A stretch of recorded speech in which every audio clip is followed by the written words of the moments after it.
The United States government is giving $25 million this year to help political dissidents living under dictatorships get around internet blocks. The American Secretary of State Hillary Clinton says social networking sites such as Twitter and Facebook give voice to people's aspirations. She said that uprisings in Egypt and Tunisia showed governments will not be able to pick and choose which freedoms to provide their citizens for much longer.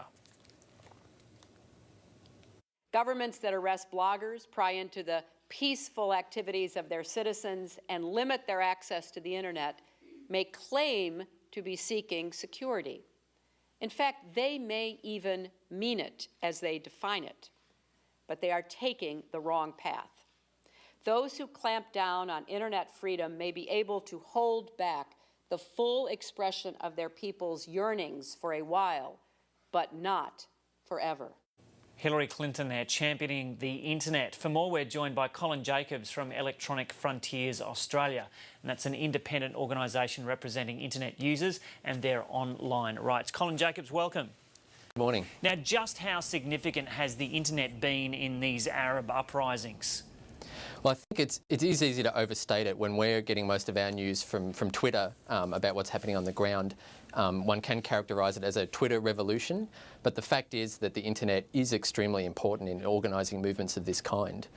We often say that the internet levels the playing field because before there was this mechanism where people could communicate so easily with so many of their peers, it was really only governments and large organisations that had the ability to get their message out, in a timely fashion. So it's quite clear that the internet plays a big role. It's easy to overstate in some cases, but I don't think these things would have unfurled as quickly as they did without access to the internet. You're not surprised that the US is pushing projects to help people evade government internet restrictions? Well, they actually gave a speech at the start of last year, Secretary Clinton did, remarks on internet freedom and laid out a very strong agenda for keeping the internet open and for combating censorship around the world. And so the money that they've announced today is an extension of that program. That's a great thing. The problem is that since the last speech, we've had the whole WikiLeaks affair, and that's raised many questions about the United States' actual commitment to an open internet and to online freedoms. And so, many people are saying today that what last year seemed quite inspiring and principled now seems a little bit preachy and potentially hypocritical. Yeah, because the US is saying the Iranian regime is incredibly hypocritical. Do you find it somewhat ironic that the US is standing up on this? Yes, I mean, to some degree the US is using the same language that all countries do, including, say, Iran or China, that they are in favour of an open internet and open communications and the economic benefits that brings, but there's a few sorts of material that really should be off limits. Now, in the case of China, that might be pornography, or it might be information that might lead to political instability. In the case of the United States, well, what's off limits is material that they want to keep under wraps, such as the diplomatic communications that were leaked.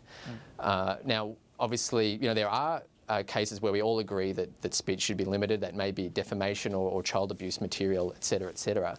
But in the case of WikiLeaks, which was really just acting as a journalistic endeavour, to label it an act of theft during a speech on internet freedom, that raises a lot of eyebrows, and I don't think that's consistent with the language that's used in the rest of the speech.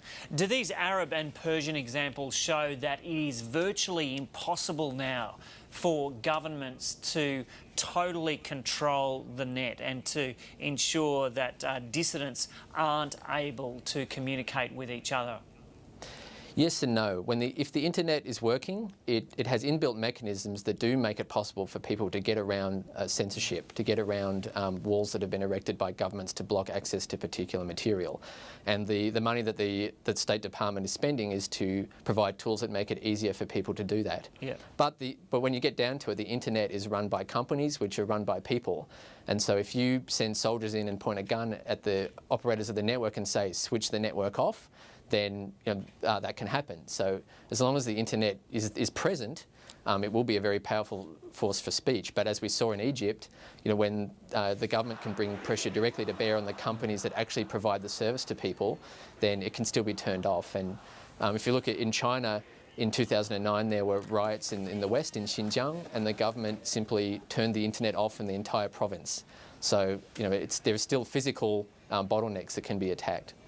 OK, Colin Jacobs, thanks very much for talking to us. You're welcome.